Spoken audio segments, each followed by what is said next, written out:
Hello friends, welcome to my channel. अभी जो है कोर्ट जाने के लिए रेडी हुई हूँ। 10:30 बज गए हैं। अब घर से निकलूँगी, 11 बजे तक कोर्ट पहुँचना है। तो चलिए व्लॉग शुरू तो कर दी हूँ। कहाँ तक क्या होगा मुझे खुद को ही नहीं पता। और कोर्ट में तो खैर अलाउड रहता ही नहीं है मोबाइल। तो कोर्ट से निकलेंगे, फिर आगे जो भी होगा वो सब पता नहीं क्या होगा। मूड तो सही रहता नहीं, आप लोग को पता ही है, जो लोग मेरे रेगुलर व्यूअर्स हैं कोर्ट जाते हुए। तो चलिए निकल रही हूँ, इसीलिए व्लॉग शुरू कर दी। आगे क्या दिखाऊंगी मुझे खुद को नहीं मालूम, बने रहिए व्लॉग पे। फ्रेंड्स, पहुँच गई हूँ सियालदा में और अब कोर्ट के अंदर जाना है। तो कोर्ट में तो फ़ोन स्विच ऑफ करना होता है। कोर्ट से निकलती हूँ, इसके बाद आगे देखते हैं क्या करना है। फ्रेंड्स, कोर्ट से निकल गई हूँ बाहर। हमेशा की तरह कुछ भी नहीं हुआ, और जो कुछ भी है बाकी पूरी डिटेल्स जो है वो घर जाऊंगी तब आराम से आप लोगों को बैठ के बताऊंगी। फिलहाल मेरा घर जाने का कोई इरादा नहीं है, क्योंकि घर जाना मतलब अभी बैठ के रोना, इतना ज़्यादा स्ट्रेस हो जाता है ना। तो फिर अगर रहूँगी नहीं ना तो पागल हो जाऊंगी। तो बैठ के रोएंगे, वो सारा गुस्सा, सारा फ्रस्ट्रेशन वो रो रो के ही निकलता है। तो मुझे मन नहीं हो रहा कि अभी मैं घर जाऊं। यहीं से सोच रही हूँ कहीं भी मार्केट चली जाऊं, कुछ भी थोड़ा भटकती रहूं ऐसे ही, ताकि मेरा माइंड डाइवर्ट हो सके। तो यहीं से निकल रहे हैं, जा रहे हैं बागड़ी मार्केट। खरीदना कुछ भी नहीं है, बस निकल पड़े हैं, घूमते रहेंगे। घर जाके खाना वाना बना पाऊँ वैसा भी है नहीं दिमाग का हालत। तो घर जाने से ज़्यादा टेंशन होगा, रोना धोना चलेगा। आदि भी घर में है नहीं, अकेले रहने से ना और ज़्यादा परेशान हो जाती हूँ। इससे अच्छा है जा रही हूँ मार्केट, थोड़ी देर घूमूँ, संभालूँ खुद को, फिर चलूँगी घर। और जो कुछ भी हुआ है वो घर जाके बताऊँगी आखिर में। तो लास्ट तक रहिएगा, सुनिएगा मेरी कहानी क्या हुआ। जीवन ही खत्म हो रहा है, पता है, लाइफ खत्म हो रहा है सबका दिल रखने में। ससुराल जाओ तो ससुराल वालों का दिल रखो, वहाँ से आ गई तो मायके में सबका दिल रखो, किसी को हर्ट ना हो, पापा को दुख ना पहुँचे। झेलो, बस झेलते रहो सब कुछ। लेकिन कोई भी ऐसा नहीं है जो समझे मेरी भी कोई तकलीफ है, मुझे भी कोई समझे, मेरी भी प्रॉब्लम समझे कोई, ऐसा नहीं है कोई। बस झेल रही हूँ जब तक झेल सकूँ। बने रहिए ब्लॉग पे, लास्ट में घर जाके बात करूँगी। तो फ्रेंड्स, ये मैंने ऑटो ले लिया है। सियालदा से ही ना डायरेक्ट बागड़ी मार्केट तक पहुंचने का ऑटो मिलता है, तो इसीलिए मैंने सोचा कि चलो यहाँ से चले जाते हैं बागड़ी मार्केट ही।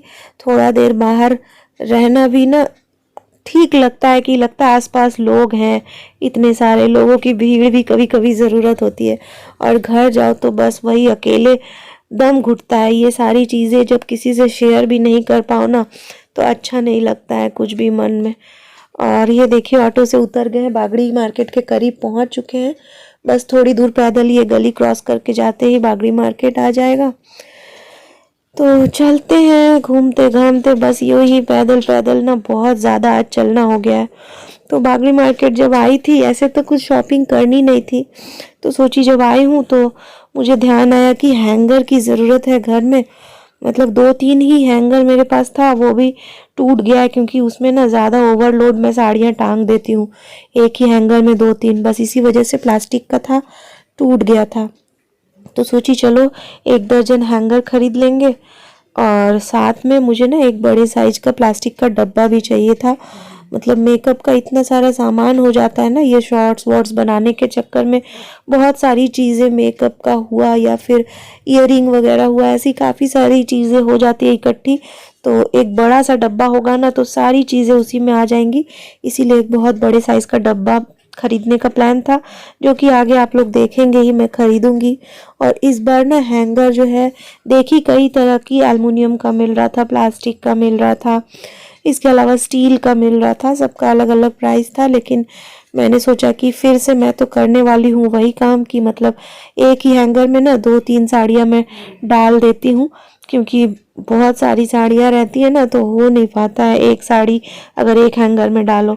बस यही सोच के 2-3 साड़ी एक एक हैंगर में डाल देती हूँ, तो प्लास्टिक वाला टूट जाता है। तो देखा तो था मैंने प्लास्टिक में भी, वो अंकल बोल रहे थे मजबूत है ये ले सकते हैं, लेकिन फिर मैंने सोचा कि नहीं, एक बार मैं स्टील वाला ही लेती हूँ, वो बहुत लॉन्ग लास्टिंग होगा।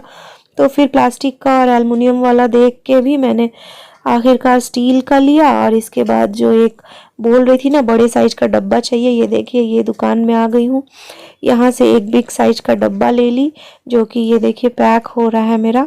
और जो हैंगर वगैरह खरीदी हूँ ना वो सब इसी डब्बे के अंदर ही डाल दी हूँ, ताकि एक ही बॉक्स को पकड़ के जाना पड़ेगा मुझे। इसके बाद वहाँ से पैदल चलते हुए बड़ा बाजार आ गई, फुचका खाई और अभी मैं तिवारी के पास से आगे बढ़ रही हूँ।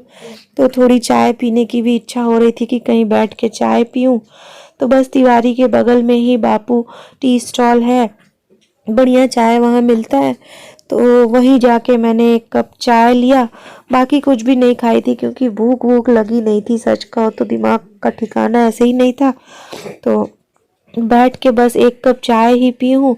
और आज शायद मेरा दिन ही खराब था, इसीलिए यहाँ चाय अच्छी मिलती है वैसे तो, लेकिन आज की चाय ना पता नहीं बहुत ही ज़्यादा बुरी लगी, समझिए अच्छी नहीं थी आज की चाय, पता नहीं क्यों। और फिर बांसतल्ला गली से वापस जा रही थी गणेश टॉकी की तरफ, तो देखिए ये सुंदर सा पंडाल बना के माता रानी की मूर्ति रखी हुई थी, पूजा हुई थी और साथ में लंगर लगा हुआ था। तो ये सब कुछ देखते हुए गणेश टॉकीज की तरफ गई और सोची आप लोगों को भी दिखाऊं। देखिए यहाँ पे लोगों को खिलाया जा रहा है काफ़ी कुछ लंगर में, तो ये सारी चीज़ें देखते हुए निकल गई थी गणेश टाकी तक। फिर वहाँ से ऑटो ले ली और ऑटो लेके जा रही हूँ घर। तबीयत वैसे ही ठीक नहीं थी, अभी जो वॉइस ओवर दे रही हूँ अभी भी तबीयत ठीक नहीं है। तो खैर घर जाते हैं, इसके बाद आप लोगों से बातें करूँगी ऐसा ही सोची थी, लेकिन घर जाते जाते तबीयत तो और ख़राब थी, साथ में दिमाग भी ख़राब था, पता नहीं क्या ही करूँगी। फ्रेंड्स आ गई हूँ घर, अच्छा नहीं लग रहा है बिल्कुल भी, सर भारी भारी सा हुआ है, चाय भी अच्छा नहीं मिला आज, और इतना ज़्यादा वॉक किए ना, पूरा बागड़ी मार्केट से लेके बड़ा बाज़ार से होते हुए गणेश टाकी तक, ऑटो स्टैंड तक पैदल पैदल ऐसे ही घूमते रहे, तो पाँव में दर्द भी हो रहा है। तो अच्छा ही हुआ जो होता है, मैं सोच भी रही थी कि खुद को इतना ज़्यादा टायर्ड कर दूँ, थक जाऊँ, ताकि घर जाते ही नींद आ जाए और कुछ सोचने समझने के लिए टाइम ना मिले। तो नींद आ रही है मुझे, तो ऐसा करते हैं मैं पहले तो सो जाती हूँ, मेरा दिमाग शांत हो जाएगा अगर कुछ देर नींद आ जाती है। उसके बाद शाम को उठ के आप लोगों को बताती हूँ पूरी बात। और रही बात खाना पीना का, तो लंच करने की मुझे इच्छा नहीं है, फुचका खाई थी, चाय पी ली थी, भूख नहीं है और कुछ भी। और आदि स्कूल से आएगा तो उसको बोलेंगे कुछ खाना बाहर से ऑर्डर करके, वो खा लेगा जो भी उसको इच्छा करेगा, क्योंकि अभी और मेरे पास ना मूड है ना एनर्जी है कि मैं जाके खाना बनाऊं। तो जा रहे हैं, अब थोड़ा सोएंगे, होप नींद आ जाएगा, थके हुए हैं, पाँव वगैरह दर्द हो रहा है, तो नींद आ जाता है तो बढ़िया है, फिर शायद थोड़ा बेटर फील करूँगी। फिर शाम को आप लोगों से बातें करती हूँ। फ्रेंड्स आई तो सो तो गई थी, थोड़ी देर नींद आई भी थी, लेकिन इसके बाद शाम होते होते ना बहुत ज़्यादा तबीयत ख़राब हो गई, बुखार आ गया और इतना ज़्यादा ठंड लग गया ना वो ऑटो में ट्रैवल करने की वजह से, कि एकदम से नाक से लगातार एकदम से पानी बह रहा था, सांस लेने में नाक में दर्द हो रहा था, नाक में गले में, तो बहुत ज़्यादा तबीयत बिगड़ गई थी, मतलब इतनी ज़्यादा कि अब तो बिना डॉक्टर को दिखाए चारा नहीं है। तो बस बड़ी मुश्किल से एक कप लीकर चाय बनाने बैठी हूँ, क्योंकि लीकर चाय जो है ना आदि को आता नहीं है बना, और साथ में फीवर भी आ गया है, तो चाय लेके जाऊंगी ना तो नाक वाक इतना दर्द हो रहा, तो हेयर ड्राई से थोड़ा सा सेकूंगी, उसी से सेकती हूँ एक्चुअली। तो खैर ये सब करते हुए चलिए आप लोगों से बता देते हैं कोर्ट वाली बात। तो कोर्ट में गए ना फ्रेंड्स, तो पहले तो 2 घंटे तक बैठे रह गए, इंतज़ार करते रह गए, उस तरफ का वकील यानी हस्बैंड की तरफ का वकील ही नहीं आया था, और मैं बस इंतज़ार कर रही थी कोर्ट रूम में बैठे बैठे। और इसके बाद 2 घंटे के बाद पता चला कि आज जो जज हैं वो जज भी नहीं आएंगे। तो जज जब नहीं आते हैं तो केस की सुनवाई कुछ होती नहीं है, और फिर से नेक्स्ट डेट पड़ जाता है। तो खैर नेक्स्ट डेट फिर से वही पड़ गया है 19 फरवरी।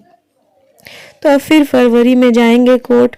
और गुस्सा इसलिए आ रहा था कि देखिए, अगर जज नहीं आया वो तो अलग बात है मान लीजिए, लेकिन मेरे हस्बैंड के तरफ का वकील तक नहीं आया। मतलब ये लोग इतने केयरलेस हैं, और कोर्ट से भी और कानून से भी डर नहीं लगता है, जो बुरे लोग होते हैं ना। और मेरे हस्बैंड का तो बात छोड़ ही दीजिए, वो तो बंदा आता ही नहीं है। लास्ट टाइम भी नहीं आया था, आज भी नहीं आया, आज उनका तरफ का वकील भी नहीं आया। और यही सारी चीज़ों की वजह से ना मुझे गुस्सा आता है कि मतलब कोर्ट केस किया किसने है, परेशान किसे होना चाहिए, डर किसे लगना चाहिए। और उल्टा सफ़र तो मैं ही कर रही हूँ। हर बार आओ यहाँ 2 घंटे तक बैठो। रात भर यस्टरडे नाइट भी जाग के परेशान थी, रोना धोना कर रही थी, और फिर आज भी सारा दिन मूड ख़राब रहेगा। तो यही सारी चीज़ें ना, गुस्सा और फ्रस्ट्रेशन इतना बन जाता है कि लॉकडाउन के पहले से ही पता ऑर्डर हो गया है, कोर्ट ने ऑर्डर दे दिया है जज ने कि हर महीने अपने बीवी बच्चों को तुम्हें 12,000 रुपये देने हैं। लेकिन इतना दिन लॉकडाउन से अभी तक कई साल बीत गए, एक बार भी उसने नहीं दिया। उसे ना किसी पुलिस का डर है, ना किसी कोर्ट का, ना किसी जज का। इतना ही घटिया इंसान है, और बस झेल रही हूँ मैं। इसीलिए ना मेरा मन करता है कि ये कोर्ट केस वो सब हटाऊं, लेकिन पापा के वजह से बस कंटिन्यू हो रहा है ये चीज़। लेकिन सच बोल रही हूँ, अब ना बर्दाश्त से बाहर हो रहा है ये, अच्छा नहीं लग रहा है। क्या होगा, बहुत ज़्यादा से ज़्यादा वो बंदा खुश हो जाएगा ना कि कोर्ट में मैं हार गई, या फिर मैंने केस विथड्रॉ कर लिया, डिवोर्स ले लिया, और मुझे कोई पैसे नहीं मिले, या जो भी है। तो पैसे मुझे सच कहूँ तो उससे चाहिए भी नहीं। इतने सालों से उसने नहीं दिया। मेरा बच्चा क्या पाल पोस के मैंने बड़ा नहीं किया खुद से। 5 साल का था वो जब मैं वहाँ से निकल गई थी, और इतने सालों से मैं खुद मेहनत करके अपने बच्चे को पाल रही हूँ। तो वैसे आगे भी पाल लूँगी। अब तो मेरा बच्चा भी बड़ा हो जा रहा है, खुद भी कुछ सालों के बाद अर्न करने लग जाएगा अपने से ही। तो इसीलिए ना ये कोर्ट केस ना मुझे अच्छा नहीं लगता, और जब जब डेट हो बहुत ज़्यादा स्ट्रेस होता है। भगवान नाम की भी कोई चीज़ है, ये भी नहीं सोचते ये लोग। खैर ये तो इंसानों वाली अदालत है, कहते भी हैं कानून अंधा है, लेकिन मैं सब्र कर रही हूँ। यहाँ पे कुछ नहीं हो रहा है। अच्छे लोगों का ना, सच कहूँ तो कोर्ट में खाली नाम की बात है कि देश का कानून इतना है, महिलाओं के लिए ये है वो है, लेकिन उनसे बचने का तरीका भी उसी तरह से काफ़ी कुछ है। वरना मेरे हस्बैंड के जैसे फालतू और घटिया इंसान इस तरह से बचे रहेंगे, बोलिए ना।